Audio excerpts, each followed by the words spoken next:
Genesis chapter 11, the Tower of Babel.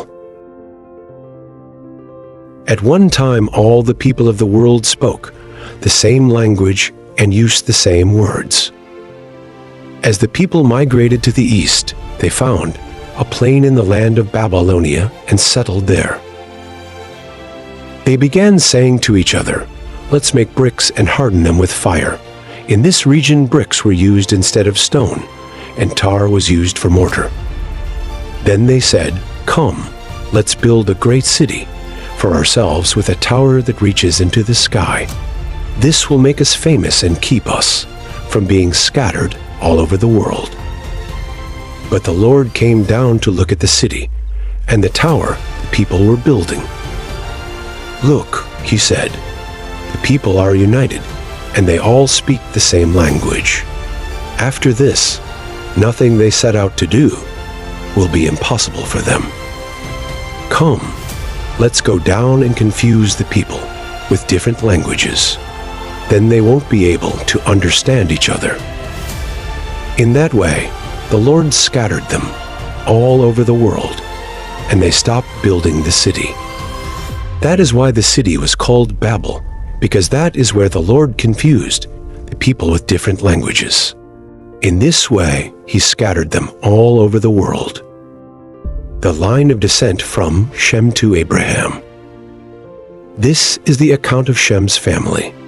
2 years after the great flood, when Shem was 100 years old, he became the father of Arphaxad. After the birth of Arphaxad, Shem lived another 500 years and had other sons and daughters. When Arphaxad was 35 years old, he became the father of Shelah. After the birth of Shelah, Arphaxad lived another 403 years and had other sons and daughters. When Shelah was 30 years old, he became the father of Eber. After the birth of Eber, Shelah lived another 403 years and had other sons and daughters. When Eber was 34 years old, he became the father of Peleg. After the birth of Peleg, Eber lived another 430 years and had other sons and daughters. When Peleg was 30 years old, he became the father of Reu. After the birth of Reu, Peleg lived another 209 years and had other sons and daughters. When Reu was 32 years old, he became the father of Serug. After the birth of Serug, Reu lived another 207 years and had other sons and daughters. When Serug was 30 years old, he became the father of Nahor. After the birth of Nahor, Serug lived another 200 years and had other sons and daughters. When Nahor was 29 years old, he became the father of Terah.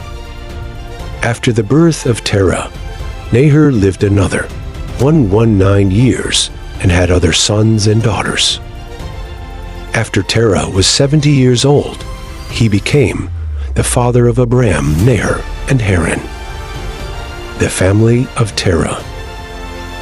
This is the account of Terah's family. Terah was the father of Abram, Nahor, and Haran. And Haran was the father of Lot. But Haran died in Ur of the Chaldeans, the land of his birth, while his father, Terah, was still living. Meanwhile, Abram and Nahor both married.